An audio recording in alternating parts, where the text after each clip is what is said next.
पोशाख the क्लथिंग hub मुंढा Selu आपल्या मनपसंत खरेदीसाठी पोशाख मुंढा सेलू सेलू शहरातील मुंढा परिसरात असलेल्या एका कापड दुकानावर कामगार म्हणून काम करणाऱ्या अनिकेत बळवंत शेरे वय 24 वर्ष यास वर्षभरापूर्वी 9 फेब्रुवारी रोजी याच दुकानावर काम करणाऱ्या श्याम फोपसे आणि त्याचा मित्र संजय जाधव यांनी फोन करून बोलावून घेतले.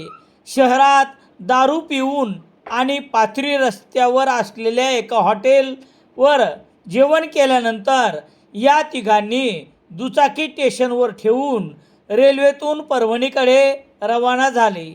त्यानंतर दोघेच जण पूर्णा स्टेशनवर उतरले असे आजपर्यंतच्या तपासात नोंद आहे. पोलिसांनी केलेल्या सोमवार 16 फेब्रुवारी 2026 रोजी दिवसभर केलेल्या तपासात अनिकेत शेरे याचा मृतदेह परभणी पिंगळी रेल्वे स्टेशन दरम्यान पिंगळीजवळ पोलिसांना वर्षभरापूर्वी 10 फेब्रुवारी रोजी मध्यरात्रीनंतर प्राप्त माहितीवरून निदर्शनास आला होता.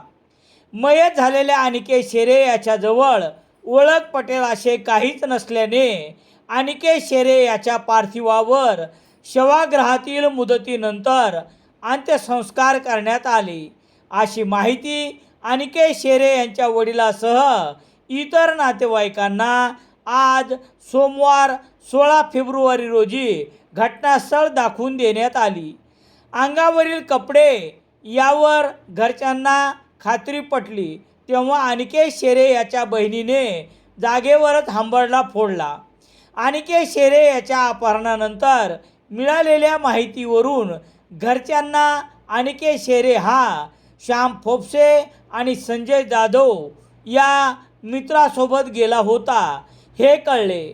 परंतु या दोघांनीही नेमके काय घडले हे न सांगता घटना प्रकरणी वेगवेगळे बनाव बनवत करत अनिकेत शेरे याच्या घरच्यांची दिशाभूल केली.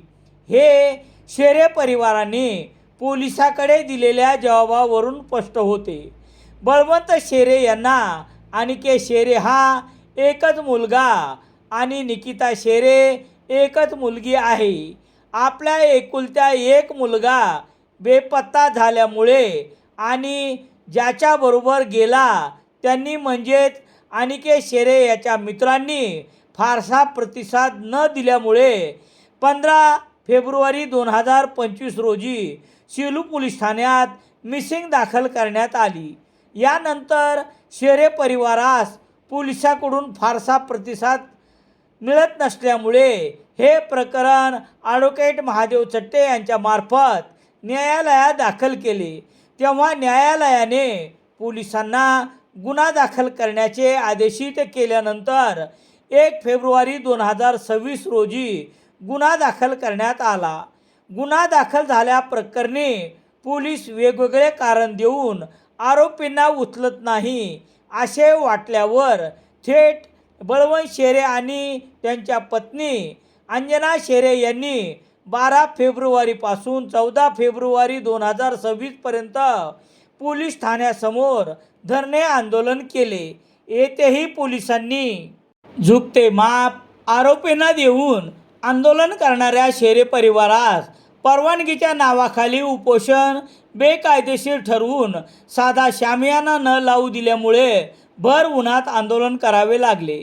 तेव्हा बळवंत शेरे यांची कन्या निकिता शेरे यांना मिळालेल्या प्राप्त माहितीवरून आपल्या अपहरण करून जीवे मारण्यात आलेल्या भाऊ अनिकेत शेरे यांच्या संपूर्ण घटनाक्रमाची माहिती मिळतात या घटनेचा तपास करणारे पोलीस उपनिरीक्षक शाकीर शेख, पोलीस नायक सोपान बारवकर यांच्या उपस्थितीत जेथे घटना घडली आणि मृतदेह बेवारस म्हणून ते ठिकाण पाहिल्यानंतर पोलिसांनी आरोपींना दाखविलेले सौजन्य आणि बळवंत शेरे यांची केलेली दिशाभूल संतापजनक आहे.